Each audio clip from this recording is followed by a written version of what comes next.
أعوذ بالله من الشيطان الرجيم. وَلِلَّهِ الْأَسْمَاءُ الْحُسْنَى فَادْعُوهُ بِهَا وَذَرُوا الَّذِينَ يُلْحِدُونَ فِي أَسْمَائِهِ سَيُجْزَوْنَ مَا كَانُوا يَعْمَلُونَ. السلام علیکم ورحمۃ اللہ وبرکاتہ. الحمد للہ رب العالمین والصلاة والسلام علی سید الانبیاء والمرسلین نبینا محمد وعلی آلہ وصحبہ اجمعین ومن تبعہم بإحسان الی یوم الدین. محترم ناظرین کرام، اللہ تعالیٰ کے اسماء حسنہ میں آج ہمارے ساتھ اللہ کے ناموں میں الولی، المولا، النصیر، خیر الناصرین، جس کے تقریباً مشترکہ معنی مدد کرنے والے کے ہیں. الولی قرآن کریم میں 15 مرتبہ آیا ہے، جیسا کہ سورہ نساء آیت نمبر 45 میں اللہ تعالیٰ فرماتا ہے وَكَفَى بِاللَّهِ وَلِيًّا وَكَفَى بِاللَّهِ نَصِيرًا. اور اللہ تعالیٰ کارساز کے طور پر، مددگار کے طور پر کافی ہے، اور اللہ تعالیٰ مدد کے لیے، مددگار کے طور پر، نصرت والے کے طور پر کافی ہے. اسی طریقے سے سورہ آل عمران میں اللہ نے فرمایا آیت نمبر 68 میں واللہ ولی المؤمنین، اور اللہ تعالیٰ مومنوں کا دوست ہے، کارساز ہے. سورہ یوسف آیت نمبر 101 میں فرماتا ہے انت ولی فی الدنیا والآخرہ، تو ہی میرا کارساز ہے، میرا حمایتی ہے دنیا میں اور آخرت میں.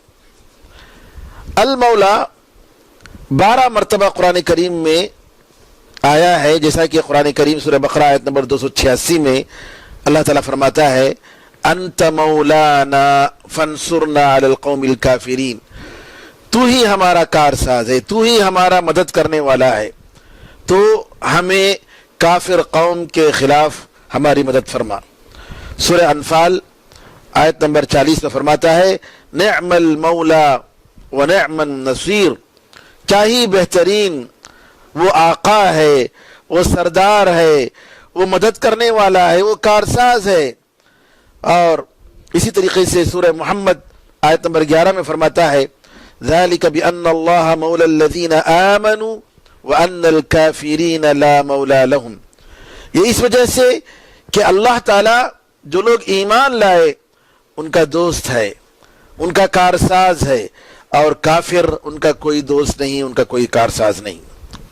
علامہ ابن جریر رحمۃ اللہ علیہ فرماتے ہیں کہ انت مولانا فانصرنا علی القوم الکافرین، یعنی اے اللہ تو ہماری مدد کرنے والا ہے، تو ہمارا کارساز ہے، تو ہماری مدد کرتا ہے ان لوگوں کے خلاف جو تیرے ساتھ دشمنی کرتے ہیں، تیری نافرمانی کرتے ہیں، کیونکہ ہم تجھ پر ایمان لاتے ہیں اور تیری اطاعت و فرمانبرداری کرتے ہیں، اور جو بھی تیرے دشمن ہیں تو ان کے خلاف ہماری مدد فرما، کیونکہ ہم تیری جماعت میں سے ہیں اور تیری وحدانیت کا اقرار کرتے ہیں، جبکہ یہ دشمن تیرے خلاف دوسروں کی عبادت کرتے ہیں اور دوسروں کی شیطان کی اطاعت کرتے ہیں. قرآن کریم میں بعض جگہوں میں اللہ تعالیٰ نے سارے لوگوں کے لیے مولا کا لفظ استعمال کیا، یعنی اللہ تعالیٰ سب کا مولا ہے، جیسا کہ سورہ انعام آیت نمبر 62 میں فرمایا ثم ردوا الى اللہ مولاہم الحق الا لہ الحکم وہو اسرع الحاسبین. پھر یہ سارے لوگ ان کے آقا، سردار، حقیقی پروردگار اللہ تعالیٰ کی طرف یہ لوگ پلٹائے جائیں گے. جی، تو اس کا مطلب یعنی اللہ تعالیٰ سارے لوگوں کا مالک ہے، سب کا آقا ہے، سارے لوگوں کی تدبیر، ان کی زندگی کے سارے معاملات کی تقدیر وہی کرتا ہے، لیکن مومنوں کے ساتھ اس کی خاص مدد ہے، اس کی خاص نصرت ہے، اور مومنوں کو ہمیشہ وہ مدد فرماتا ہے، لہذا دونوں میں کوئی تعارض نہیں ہے. ان ناموں پر ایمان لانے کا تقاضا یہ ہے کہ سب سے پہلے ہم اللہ تعالیٰ کی وحدانیت کا اقرار کریں، کیونکہ اللہ تعالیٰ ہی ہم سب کا آقا ہے، ہم سب کا سردار ہے، ہماری مدد کرنے والا ہے، اسی کی عبادت کریں، اور جب اللہ تعالیٰ ہی کی توفیق، اسی کی مدد کے ذریعے ہم نیک بن سکتے ہیں، ہم متقی بن سکتے ہیں، ہم مومن بن سکتے ہیں، تو ہمارا فرض بنتا ہے کہ ہم اللہ تعالیٰ سے محبت کریں، اللہ تعالیٰ کی ان نعمتوں کا اعتراف کریں، اور اللہ تعالیٰ کے بارے میں یقین کریں کہ اللہ تعالیٰ اس کے دشمنوں کو ضرور برباد کر کے رہے گا۔ اور اسی طریقے سے الولی، المولا، ان ناموں سے ہمیں یہ سبق لینا ہے کہ ہمارے اندر وہ اللہ تعالیٰ کی محبت کی جو صفات ہیں، جی اس کے جو تقاضے ہیں، ہم ان کو ہمارے دلوں میں پیدا کریں، ہم بھی متقی بننے کی کوشش کریں، ہم بھی اللہ تعالیٰ کے دوست بننے کی کوشش کریں۔ قرآن کریم سورہ یونس آیت نمبر 62 اور 63 میں اللہ فرماتا ہے الا ان اولیاء اللہ لا خوف علیہم ولا هم يحزنون الذین آمنوا وكانوا يتقون، سنو اللہ تعالیٰ کے دوستوں پر نہ کسی قسم کا خوف ہوگا اور نہ ہی وہ غم کریں گے، یعنی فیوچر میں کسی چیز کا ڈر نہیں، اور جو گزر گیا ہے ماضی میں اس پر افسوس نہیں۔ یہ کون ہے اللہ کے اولیاء؟ الذین آمنوا وکانوا یتقون، جو ایمان لائے اور تقوی اختیار کر رہے تھے۔ تو یہاں پر یہ معلوم ہوا کہ اولیاء کا مطلب وہ ہے جو اللہ تعالیٰ سے ڈر کر زندگی گزارتا ہے۔ آج کل لوگ اولیاء کا مطلب غلط مانے لیے ہیں، جو ہواؤں میں اڑتا ہے، سمندر کے پانی پر چلتا ہے، جس کے درگاہ پر شیر آ کر جھاڑتا ہے اس کے دم کے ذریعے، یا پانی اس کے درگاہ کے پاس آتا ہے، جی صبح میں چلا جاتا ہے، جیسا کہ بمبئی کے بعض درگاہ کے بارے میں مسلمانوں کا عقیدہ ہے، نعوذ باللہ۔ یہ سارے عقائد غلط اور باطل ہیں۔ اللہ تعالیٰ کے ولی کو پہچاننے کا سب سے بہتر طریقہ قرآن کریم میں آ گیا، کیا؟ جو ایمان لائے اور تقوی اختیار کر، یعنی اللہ تعالیٰ پر ایمان لائے اور تقوی اختیار کیے، ولی کو پہچاننے کا ہی معیار ہے۔ ایمان اور تقوی، پرہیزگاری، یہ دوسرے جتنے بھی چیزیں ہیں شیطان یہ سب کر سکتا ہے۔ شیطان شیر کی شکل میں آ کر کسی کی درگاہ کو صاف کر سکتا ہے، شیطان کسی اور کی شکل میں آ کر بہت کچھ کر سکتا ہے، جیسا کہ دجال کے بارے میں حدیثوں میں آیا ہے کہ قیامت کے قریب جب دجال آئے گا تو وہ ایک زمین کے پاس آئے گا اور کہے گا کہ پانی، بارش، آسمان بارش مت برسا، تو بارش نہیں ہوگی۔ زمین سے کہے گا کہ مت اگا، زمین کچھ نہیں اگائے گی۔ تو یہ کام جو ہے دجال کے ذریعے بھی ہو سکتا ہے، شیطان کے ذریعے بھی ہو سکتا ہے۔ ہر غیر معمولی کام کسی سے ہو جاتا ہے تو یہ اللہ تعالیٰ کے ولی بننے کی دلیل نہیں ہے، کیونکہ شیطان اور جادو وغیرہ ان لوگوں سے بھی جی غیر معمولی کام ہو سکتا ہے۔ لیکن اللہ کے اولیاء اور شیطان کے اولیاء میں کیا فرق ہے؟ اللہ کے بھی اولیاء ہیں، شیطان کے بھی اولیاء ہیں، جیسا کہ قرآن میں اللہ نے فرمایا وَإِنَّ الشَّيَاطِينَ لَيُوحُونَ إِلَىٰ أَوْلِيَائِهِمْ، کہ شیاطین اپنے اولیاء کی طرف وحی کرتے ہیں۔ تو لہٰذا ہمیں یہ معلوم ہونا چاہیے کہ اللہ کے ولی کون ہے اور شیطان کے ولی کون ہے۔ جو شخص نماز نہیں پڑھتا، نشے میں رہتا ہے، جی جو نعوذ باللہ برائیوں میں رہتا ہے، مسجد میں جماعت ہو رہی ہے اور یہ بیٹھا ہوا ہے درگاہ کے پاس، نعوذ باللہ، جو شرک کا کام کرتا ہے، جس کے پاس توحید نہیں ہے، یہ ہرگز اللہ تعالیٰ کا ولی نہیں ہو سکتا۔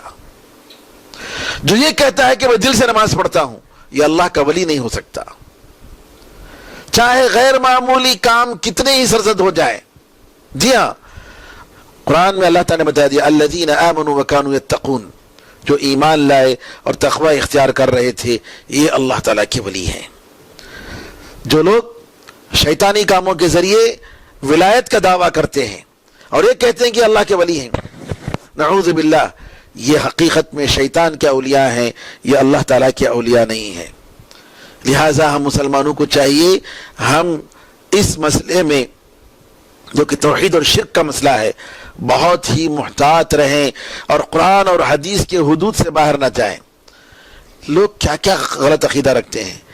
ایسے ایسے لوگوں کو ہم نے دیکھا ہے کہ نماز نہیں پڑھتے، کہتے ہیں کہ لوگ دل سے نماز پڑھتے ہیں۔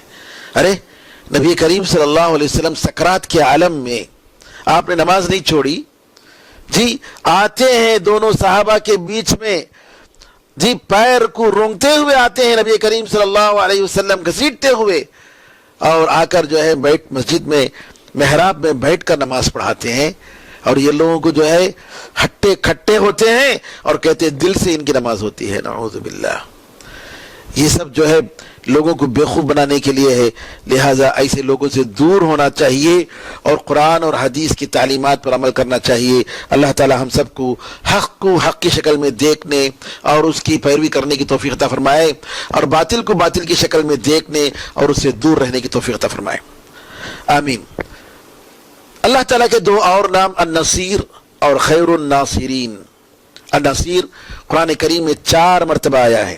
سورہ انفال آیت نمبر 40 میں فرماتا ہے فَاعْلَمُوا أَنَّ اللَّهَ مَوْلَاكُمْ نِعْمَ الْمَوْلَى وَنِعْمَ النَّصِيرُ۔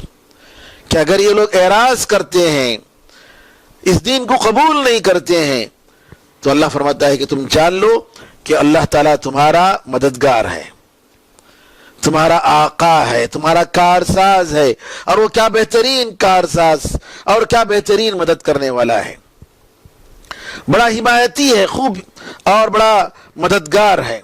اور اس طریقے سورہ حج آیت نمبر 78 میں فرماتا ہے وَاعْتَصِمُوا بِاللَّهِ، اللہ کی رسی کو مضبوطی سے پکڑ لو، اللہ کے دین کو مضبوطی سے تھام لو، هُوَ مَوْلَاكُمْ، وہ تمہارا دوست ہے، وہ تمہارا حمایتی ہے، وہ تمہارا کارساز ہے، فَنِعْمَ الْمَوْلَى وَنِعْمَ النَّصِيرُ، اور کیا ہی خوب وہ دوست ہے اور کیا ہی خوب وہ مددگار ہے۔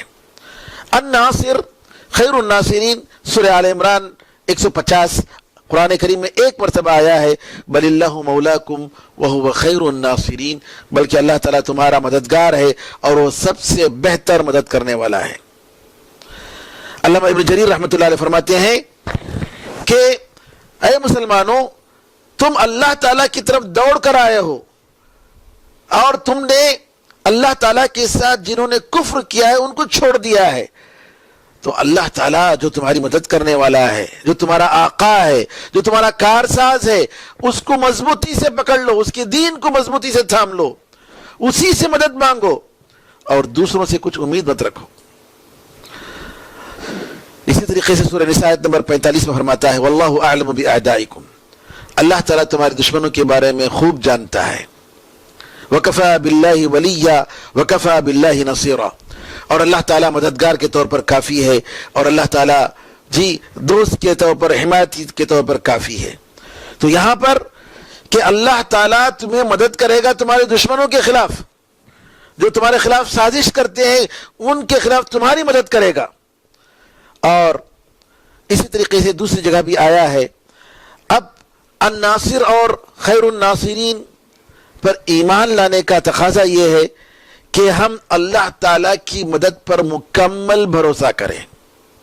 قرآن میں اللہ تعالیٰ فرماتا ہے سورہ آل عمران آیت نمبر 160 میں اِن يَنْصُرْكُمُ اللَّهُ فَلَا غَالِبَ لَكُمْ وَإِن يَخْذُلْكُمْ فَمَنْ ذَا الَّذِي يَنْصُرُكُمْ مِنْ بَعْدِهِ، اگر اللہ تعالیٰ تمہاری مدد کرے گا تو تم پر کوئی غالب ہونے والا نہیں، تم پر کوئی غلبہ پانے والا نہیں، تمہیں کوئی شکست دینے والا نہیں۔ وَإِن يَخْذُلْكُمْ، اگر اللہ تعالیٰ تمہاری مدد نہ کرے تو کون ہے اللہ تعالیٰ کے بعد جو تمہاری مدد کرنے والا ہے۔ اور سورہ روم آیت نمبر 47 میں اللہ فرماتا ہے وَكَانَ حَقًّا عَلَيْنَا نَصْرُ الْمُؤْمِنِينَ، مومنوں کی مدد کرنا یہ ہمارے اوپر واجب حق ہے، سبحان اللہ۔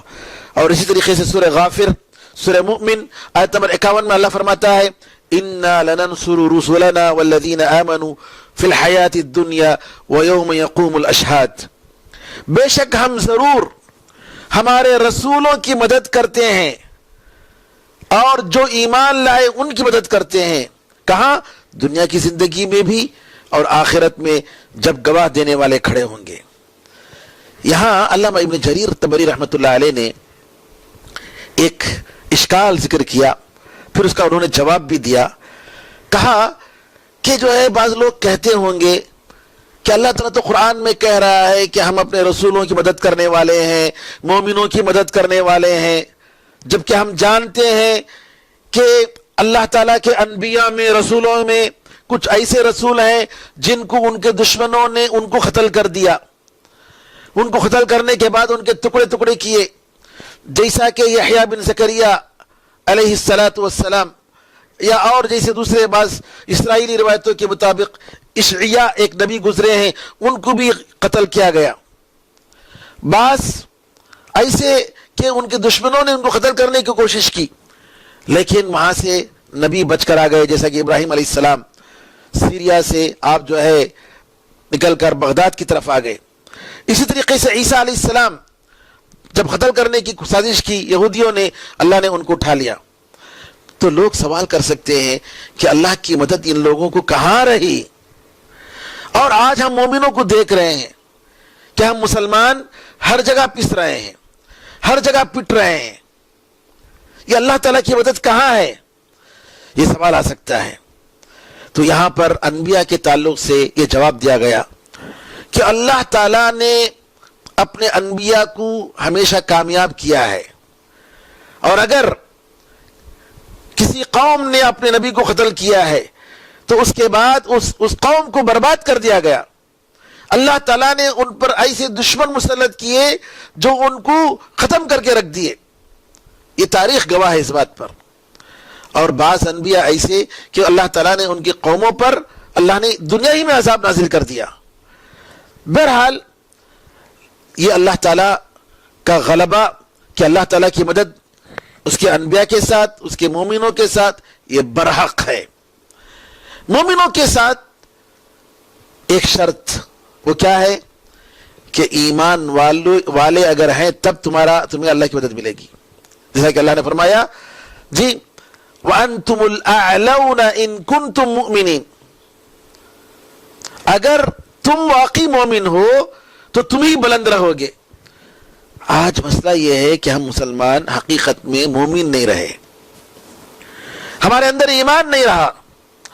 آپ بتائیے کروڑوں مسلمان اس ملک میں رہتے ہیں، لیکن کتنے مسلمان ہیں، مسلمانوں کا کتنا پرسنٹیج ہے جو سچے اسلام پر قائم ہے، جس کے پاس توحید و سنت ہے، جو شرک نہیں کرتے، جو بدعت نہیں کرتے، جو دین کو دین سمجھتے ہیں؟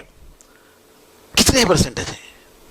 آپ کو مشکل سے 2 یا 3% ملیں گے شاید، ورنہ اکثریت قبر پرست، بدعتی، خرافاتی اور دین میں پتہ نہیں کیا کیا دخل کر دینے والے، اپنے دماغ کو، اپنی عقل کو دخل دے کر دنیا کے قانون کو دین پر ترجیح دینے والے اب یہی ملیں گے۔ یہ کیوں؟ اللہ تعالیٰ کی مدد کس لیے نہیں آ رہی ہے؟ اس وجہ سے کہ ہم صحیح معنی میں مومن نہیں رہے۔ اگر سچے معنی میں ہم مومن ہوتے تو ضرور اللہ کی مدد آئے گی۔ اللہ کا وعدہ اپنی جگہ بالکل پکا ہے، بالکل سچا ہے۔ آپ ذرا دیکھیے جنگ احد میں صحابہ رضی اللہ عنہم اجمعین، انبیاء کے بعد سب سے بہترین طبقہ، سب سے بہترین قوم، اور نبی کریم صلی اللہ علیہ وسلم ساتھ موجود ہیں، جب ان لوگوں نے نبی کریم صلی اللہ علیہ وسلم کے ایک حکم کی خلاف ورزی کی 70 صحابہ شہید ہو گئے۔ نبی کریم صلی اللہ علیہ وسلم کے دندان مبارک شہید ہو گئے، ہے کیا نہیں؟ صرف ایک گناہ کی وجہ سے۔ انہوں نے شرک نہیں کیا، انہوں نے بدعت نہیں اپنائی، انہوں نے غلط چیزیں اللہ تعالیٰ پر جھوٹ نہیں کہا، انہوں نے صرف یہ کہ نبی کریم صلی اللہ علیہ وسلم نے فرمایا کہ اس جگہ سے جب تک میرا حکم نہ ہو یہاں سے نہیں ہلنا، جب تک نہ میں بلاؤں اس وقت تک تم نہیں اترنا۔ لیکن وہ لوگ غلط فہمی میں پڑ گئے، سمجھ گئے کہ جنگ ختم ہو گئی، ہم جیت گئے، اور اتر کر آ گئے۔ نتیجہ کیا ہوا؟ بالکل کایا پلٹ گیا۔ یہ صرف ایک نافرمانی کی وجہ سے۔ آج ہم کتنی سنتوں کو چھوڑتے ہیں، کتنے فرائض کو چھوڑتے ہیں، اور اگر ہم اہل توحید بھی ہیں تو بتائیے کیا اللہ تعالیٰ کے سارے فرائض کو ہم بجا لاتے ہیں؟ کتنے ہم میں سود کھانے والے، کتنے ہم میں ظلم کرنے والے، کتنے ہم میں نعوذ باللہ خیانت کرنے والے۔ اب بتائیے اللہ کی مدد کہاں آئے گی؟ قرآن میں اللہ نے فرمایا وَأَنْتُمُ الْأَعْلَوْنَ إِن كُنتُم مُؤْمِنِينَ، جی تم ہی سربلند ہوگے، تم ہی بلندی پر ہوگے، سب سے بلند ہوگے، کب؟ حقیقت میں جب تم مومن ہو۔ یہاں پر علامہ ابن القیم رحمۃ اللہ علیہ کا کلام سنیے، سورہ نساء آیت نمبر 141 میں اللہ فرماتا ہے وَلَن يَجْعَلَ اللَّهُ لِلْكَافِرِينَ عَلَى الْمُؤْمِنِينَ سَبِيلًا، اور خدا کافروں کو مومنوں پر ہرگز غلبہ نہیں دے گا۔ علامہ ابن القیم رحمۃ اللہ علیہ فرماتے ہیں کہ یہ آیت اپنے اندر عام معنی اور بالکل ظاہر معنی رکھتی ہے، اس کا مطلب بالکل عام ہے، سب کے لیے ہے، یعنی مومنوں کو اللہ تعالیٰ مومنوں پر کافروں کو غلبہ نہیں دے گا، یہ اس کا وعدہ ہے، لیکن کیا ہے، مومنوں سے معصیت، اللہ تعالیٰ کی نافرمانی اور اللہ تعالیٰ کے احکام کی مخالفت جو ایمان کے خلاف ہے، یہ جب صادر ہوتی ہے، جب یہ کام کرتے ہیں، اللہ کی معصیت اور نافرمانی کرتے ہیں، تب اللہ تعالیٰ مومنوں پر کافروں کو غلبہ دیتا ہے۔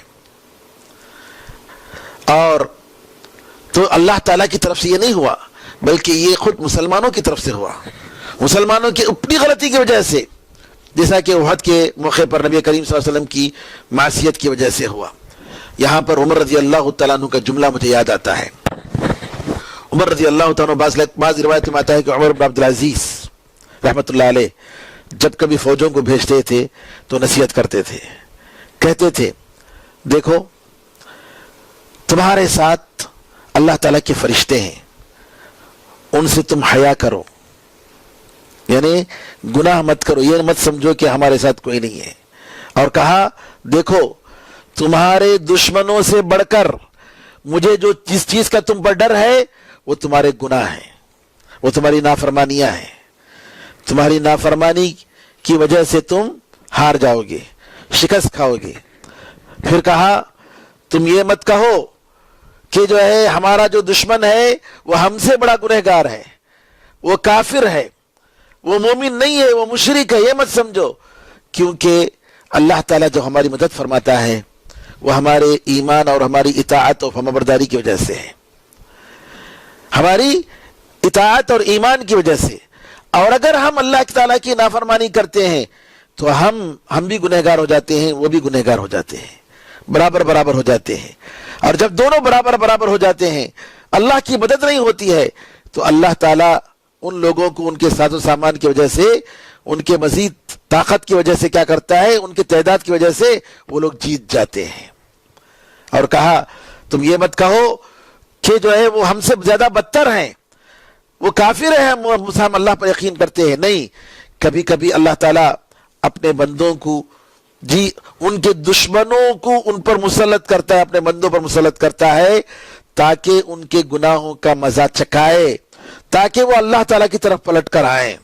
جی ہاں، لہذا ہمارا فرض بنتا ہے کہ ہم اللہ تعالیٰ پر اللہ کی مدد حاصل کرنے کے لیے اللہ تعالیٰ نے جو اسباب بتائے ہیں ان اسباب کو ہم اختیار کریں، اور ہمیشہ اللہ تعالیٰ کی مدد کے لیے اپنے آپ کو دین پر قائم رکھیں، اور اللہ تعالیٰ سے دعا کرتے رہیں، اللہ کی مدد مانگتے رہیں، اور اپنے آپ کی اصلاح کرتے رہیں۔ قرآن میں اللہ تعالیٰ فرماتا ہے سورہ محمد آیت نمبر 7 میں یا ایھا الذین آمنوا ان تنصروا اللہ ینصرکم وَيُثَبِّتْ أَقْدَامَكُمْ، اے لوگوں جو ایمان لائے ہو، اگر تم اللہ کی مدد کرو گے تو اللہ تعالیٰ تمہاری مدد کرے گا۔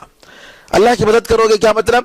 اللہ تعالیٰ کی دین کی مدد، اس کے رسول کی مدد صلی اللہ علیہ وسلم، اور تمہاری مدد کرے گا اور تمہارے قدموں کو مضبوط کرے گا۔ سورہ اسی حج میں آیت نمبر 40 میں فرماتا ہے وَلَيَنْصُرَنَّ اللَّهُ مَن يَنْصُرُهُ إِنَّ اللَّهَ لَقَوِيٌّ عَزِيزٌ، اور ضرور اللہ تعالیٰ ان لوگوں کی مدد کرے گا جو اس کی مدد کرتے ہیں، بے شک اللہ تعالیٰ ضرور بڑا طاقتور ہے اور بڑی عزت والا ہے۔ کون؟ الذین ان مکناہم فی الارض، وہ لوگ اگر ہم ان کو زمین پر غلبہ عطا کرتے ہیں، طاقت دیتے ہیں، حکومت دیتے ہیں، اقاموا الصلاۃ، کیا کریں گے؟ نماز قائم کریں گے، وآتوا الزکات، زکات دیں گے، وامروا بالمعروف، نیکی کا حکم دیں گے، ونہوا عن المنکر، برائی سے روکیں گے، وللہ عاقبۃ الامور، اور اللہ تعالیٰ ہی کے لیے سارے معاملات کا انجام ہے۔ تو میرے بزرگوں، میرے سامعین کرام، اللہ تعالیٰ کے اس نیک نام اسماء حسنہ الناصر اور نصیر اور خیر الناصرین پر ایمان لانے کا تقاضا یہ ہے کہ ہم ہمیشہ اللہ تعالیٰ کی مدد کے محتاج رہیں، کبھی اللہ تعالیٰ کی مدد سے ہم بے نیاز نہ ہوں، کبھی بھی اللہ تعالیٰ سے مدد مانگتے رہیں۔ مومن بندہ اللہ تعالیٰ کی مدد کا محتاج ہے اس کے انسانی شیطان کے خلاف، جن کے شیطان کے خلاف۔ جی ہاں، مومن محتاج ہے اللہ تعالیٰ کی مدد کی اس کے کافروں کے خلاف، اللہ تعالیٰ کی مدد کا وہ محتاج ہے غلط شبہات اور غلط شہوات اور غلط فتنے جو آتے ہیں ان کے خلاف۔ اور اسی لیے نبی کریم صلی اللہ علیہ وسلم اکثر دعا کرتے تھے، ربی اعنی ولا تعن علی، اے میرے پروردگار میری مدد فرما، میرے خلاف مدد مت کر، وانصرنی ولا تنصر علی، میری مدد کر، میرے خلاف مدد مت کر، وامکر لی ولا تمکر علی، میرے لیے وسائل اور مہیا کی تدبیر کر اور میرے خلاف مت کر، واہدینی میسر الہدی لی، مجھے ہدایت دے اور ہدایت کو میرے لیے آسان کر دے۔ اسی طریقے سے نبی کریم صلی اللہ علیہ وسلم بے شمار مقامات میں آپ دعا کرتے تھے۔ اللہ سے دعا ہے کہ اللہ تعالیٰ سارے مسلمانوں کی مدد فرمائے، سارے مسائل کو حل فرمائے، اور جہاں جہاں مسلمان پریشان ہیں، مظلوم ہیں، اللہ تعالیٰ ان کو ان کے دشمنوں کے خلاف اللہ تعالیٰ غلبہ عطا فرمائے، ان کی نصرت عطا فرمائے، اللہ تعالیٰ ان کو کامیابی عطا فرمائے، اور سارے جگہ پر، سارے ممالک میں، ساری دنیا میں اللہ تعالیٰ اسلام کا نام بلند و بالا کرے۔ آمین یا رب الراحمین، والحمد للہ رب العالمین، وصلی اللہ وسلم علی نبینا محمد وعلی آلہ وصحبہ اجمعین، والسلام علیکم ورحمۃ اللہ وبرکاتہ۔